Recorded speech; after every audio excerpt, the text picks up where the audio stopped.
As many of you know, the White House made a very important announcement just earlier this month that includes a new agreement with major internet service providers. What that means is that many Milwaukee families are now eligible for free internet service. As the president said, high-speed internet is no longer a luxury, it's a necessity. It's important for commerce, it's important for education, and it's important for communication as well. I want to make sure that Milwaukee families know what is available to them. So I'm joined today by representatives from Spectrum as well as from AT&T who are part of the new program. Everyone ought to know about getinternet.gov. Again, that is getinternet.gov. That's the website where people can learn about the eligibility for free internet. There are also local partners, including the United Way, who are working to get people connected as well. To give you an indication of what a big deal it is, it turns out that every household at a Milwaukee public school student lives in is eligible for free internet, and that's a big deal. So I encourage people to look into what's possible for them across the city. Quality internet access has long been a priority for me. We have worked with city government's technology people to set up free Wi-Fi points at locations across the city.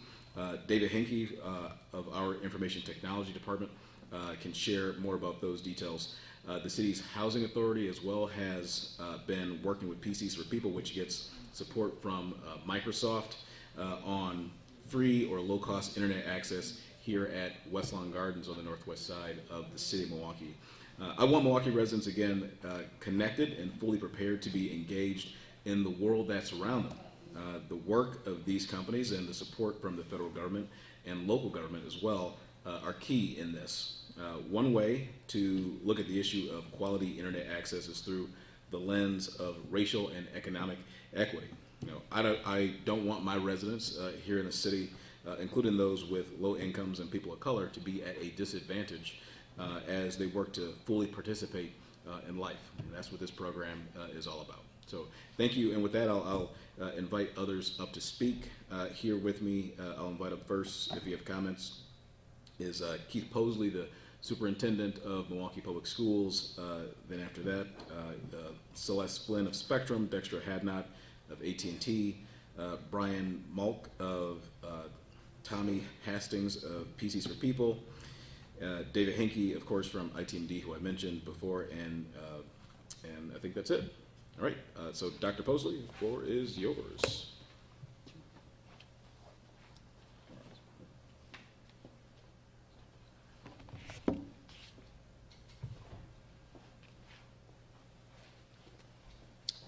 Good morning, and thank you, Mayor Johnson. Exciting news this morning. Exciting news to share with families, and especially families of the Milwaukee Public Schools. We have a total of 9,900 families that we know of through our surveys that need connectivity. And we have been providing that connectivity through hotspots throughout the school year.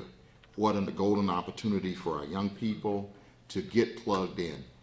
The internet services and those kinds of things are truly a necessity. We have basically over 1,000 students that continued in virtual learning throughout the school year. And anytime one of our young people are sick or out sick with COVID, they are able to still plug in. So we still are using it on a daily basis. It is truly a necessity. We have summer school coming, and our young people will need those access points at all times. So this is some very important news. I want to encourage all families to get plugged in to make sure that they take advantage of this opportunity. Thank you.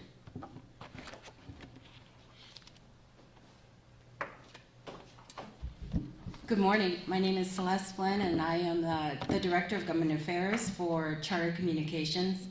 I first want to thank Jeff, Kimberly, Sharon, and especially the mayor for your leadership today in celebrating this ACP program. And I have to say that since the inception of EBB, which was the Emergency Broadband Benefit Program, Charter has participated since day one. And now the new program, the Affordable Connectivity Program, we're happy to announce that any of our services, any levels of broadband service, if you qualify for ACP, you can use that credit towards any of our services. Recently in April, we were able to launch our Internet 100 service, which was specifically created for the ACP. So I don't want to take up too much time, but I am pleased to be able to continue to work with the City of Milwaukee and MPS and other community organizations on ways that we can create affordability programs that meet the needs of not only the City of Milwaukee, but throughout the state of Wisconsin. So with that, I will turn the podium over to Dex.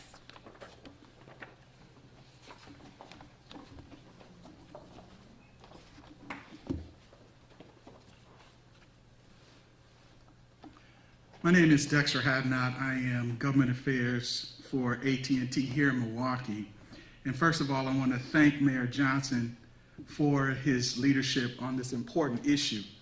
AT&T is proud to join you to highlight the availability of free and reduced cost internet service for many of Milwaukee's residents.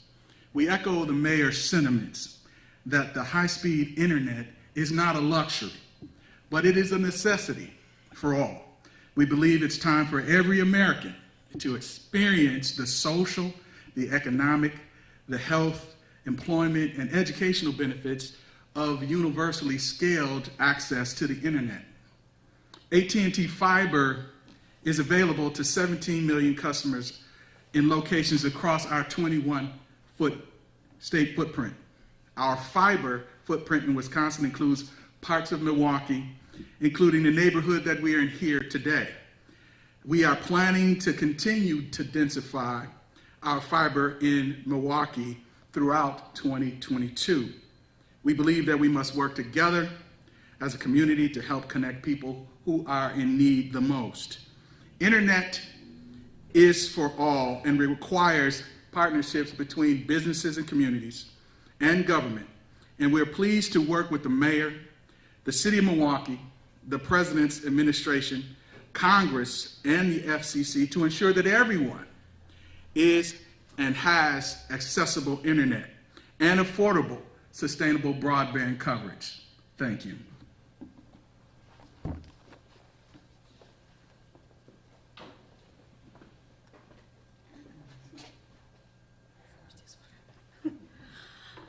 Good morning, everyone. My name is Tammy Hastings. I'm the Community Impact Manager with PCs for People, or the Internet Lady for the residents here at West Lawn Gardens. And I think that that's the best feedback that I can get from them, because with the Internet Lady comes also a smile. And I think that that's the best feedback that I can get from the residents here. And we are so thankful for the partnership with Microsoft, Hackham, City of Milwaukee, and as well said, internet is not a luxury anymore. And I believe the pandemic came to show that to everyone, including and especially our students.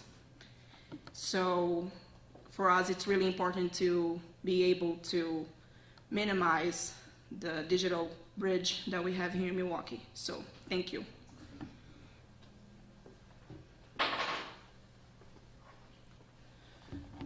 Good morning, David Henke, the Chief Information Officer for the City of Milwaukee.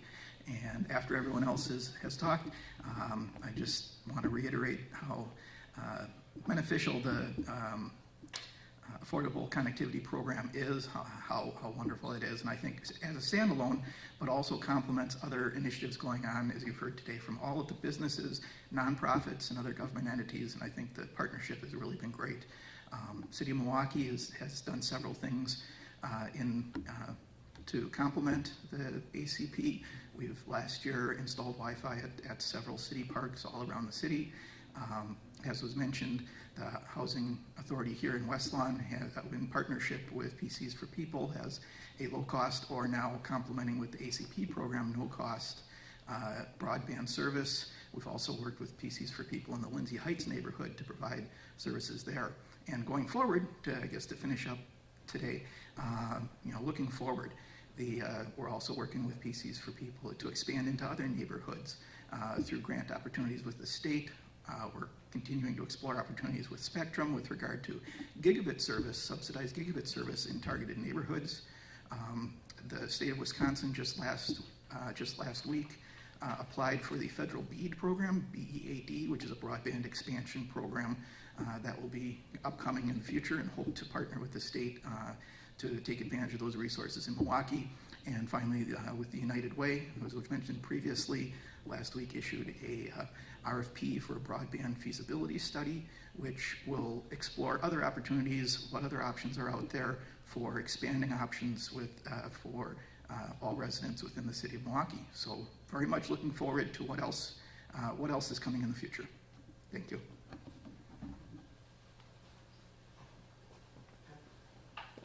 All right. Well, thank you so much, everyone. With that, we've got a number of subject matter experts here, and we're happy to take a question or two. On this topic, can you tell us whether enough families are aware of and or taking advantage of the program who are eligible? David, is that a question that you'd like to take on about The other providers. eligibility for families, or some of the providers as well?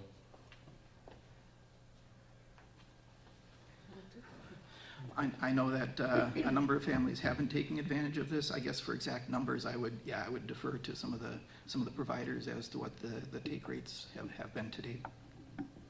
I think that those, as far as the ACP program, the PSC has specific numbers as it relates to the number of people taking advantage of the program in the state. You might be able to reach out to them. You had mentioned a URL to get hooked up with internet. If people are struggling, is there a place they can go at the city? Like, is there a phone number? Is MPS, providing other avenues?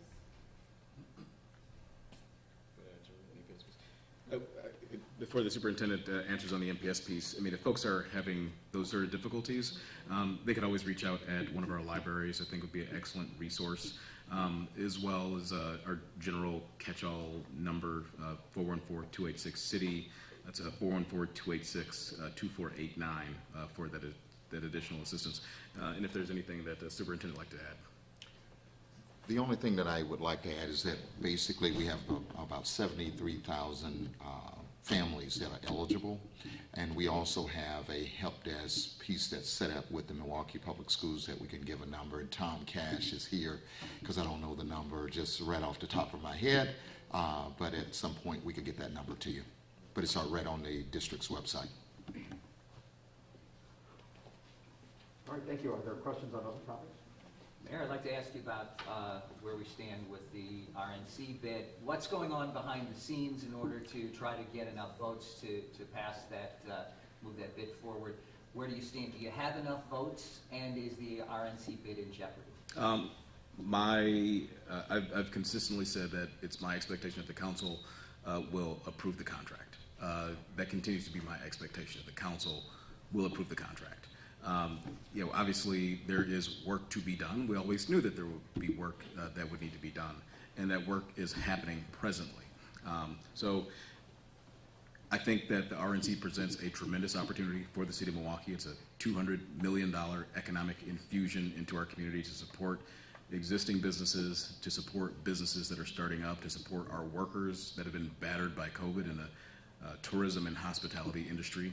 It presents an opportunity for Milwaukee to be in the national conversation, to attract other large-scale events of this caliber and magnitude in the future. It's not a political decision, it's a business one. And I think what's best for business, what's best for businesses in Milwaukee, and the workers in those businesses in the city, is for us to accept the contract with the Republican National Convention. And I think that council members will come along to that. Have you spoken with anyone from the RNC since the council vote? And if so, what are those discussions? Yeah, I have spoken with individuals from the RNC or the host committee even. And look, all of us are going to continue to do the work that's necessary in order for us to make sure that there's the outcome that all of us want to see, which is acceptance of the contract so that the city of Milwaukee will host the Republican National Convention in 2024. Mayor, what gives you the confidence that the council will ultimately approve this this RNC contract? That didn't seem like the direction they were necessarily going. I'm confident because I think that the council will understand the importance of this to the businesses that are here, the businesses that are scaling up, and the workers that would positively benefit from having this convention, the same way that council members saw that same sort of value with the Democratic National Convention just 2 years ago. And we missed out on an opportunity to have, a nearly $200 million economic windfall in our community 2 years ago. We have the opportunity now to capture that. The brass ring is right there. And I think that council members ultimately, at the end of the day, will realize that. We'll realize this is good for Milwaukee, and we'll realize this positions Milwaukee in a great way to attract other large-scale events that will, in turn, do the same thing. Has your administration done additional outreach to the council in recent days since the vote, or I guess the lack of vote, and where does that stand at this point? Yeah, we continue to do outreach to council members, and we'll continue to do outreach to council members up until the last moment of the last day. I mean, that's we're not going to leave any stone unturned in order to make sure that there are the votes necessary to push this along. It's the best thing to do for the city. It's the best thing to do for businesses. It's the best thing to do for our workers here. It's the best thing for the city in the future as well. We're stepping into a holiday weekend right now. There's going to be some warmer weather. What work is being done by the city to make sure that there is no violence or there's less violence, just a violence prevention plan? Yeah, and that's certainly a great question. I mean, obviously, with the events that happen when we've had some warm weather events or large-scale events in Milwaukee, there's unfortunately been some incidents of violence. Violence that nobody in Milwaukee wants to see, because nobody in this city wants that sort of violence erupting in their neighborhoods, or if they're going out for entertainment or nightlife downtown. Nobody wants to see that happen. And so our partners are mobilizing. I mean, obviously, we work with the police department to initiate a curfew in the entertainment district area downtown. At my direction, the police department is now enforcing curfew citywide as well. So that's happening. Just earlier this week, I joined up with a number of youth-serving organizations across the city of Milwaukee so that we present opportunities to young people and their parents and their guardians to let them know that if you've got a young person who may be facing idle time, right? There are opportunities for them in Milwaukee, and I listed them off before. I mean, you could play midnight basketball or close to later in the night basketball. You could go swimming. There's access to makerspace. If there's some beef that's going on, there's conflict resolution that's available to young people. There's opportunities for young people to eat if they're hungry. There's opportunity for them to get up and have the opportunity to work, to put some money in their pockets as well. So we're mobilizing those initiatives as well. And our Office of Violence Prevention will continue to go out and mobilize folks in neighborhoods as well in order to keep violence down. But it's important to note that it's not just me, it's not just government, it's not just the police department. There is a critical role for families and the community to play as well. And so I've said this time and again, if you are a teacher, a preacher, a mentor, a friend, a family member, you've got a role in helping to prevent violence too. So if there's somebody in your family that you know who may commit a violent act, or who is likely to go to a place where violence may be visited upon them, then you got to talk them away from those sort of things. And I hope this is not the case, but if there is somebody who is close to you, who is in your family, who does commit some sort of violent act, well, you got to speak up. And I know that folks, have concerns about whether or not, people who are doing bad things can find out, who they are or where they are. We have anonymous sources or anonymous opportunities to report bad things that are going on in neighborhoods. So if you see bad things happening, you want to report it, you want to keep your neighborhoods and your families, most importantly, safe, the police department has an anonymous tip line, and I encourage people to use it. If you're not comfortable talking to police, you can call the Office of Violence Prevention anonymously and report it there. You can also call Crime Stoppers anonymously and report it there. If you're not comfortable talking to police or OVP or Crime Stoppers, well, then you can reach out to your local elected official and report those things anonymously and have that elected official get that information to the authorities for investigation as well. All of us have a role to play in keeping our community safe. Mayor, related to all of the work and conversations going on surrounding the RNC bid, it's been reported that today is the first deadline for DNC submissions for the 2024 Democratic Convention. Has Milwaukee been involved in any discussions? Is Milwaukee out of the running for a Democratic convention? Not to my knowledge that Milwaukee is in the running for the DNC in 2024. Would you support a piece of legislation with a $6 million payment, I guess, to the city for the RNC? No, I would not. And there's reasons why I would not. I understand why council members are seeking to do this. However, at the same time, look, we've got to understand that this is a negotiation. It's a competitive bid, and if you look at it through the lens of the Republican National Committee, this would put them in a precarious position where in the future, for future events in future cities, they'd be on the line to have to negotiate millions and millions of dollars up front with other communities. I think this sends the wrong message to folks who are trying to do business in Milwaukee, that in order to have your large-scale convention come here, or in order to have a development downtown or elsewhere in the city, that you've got to do this.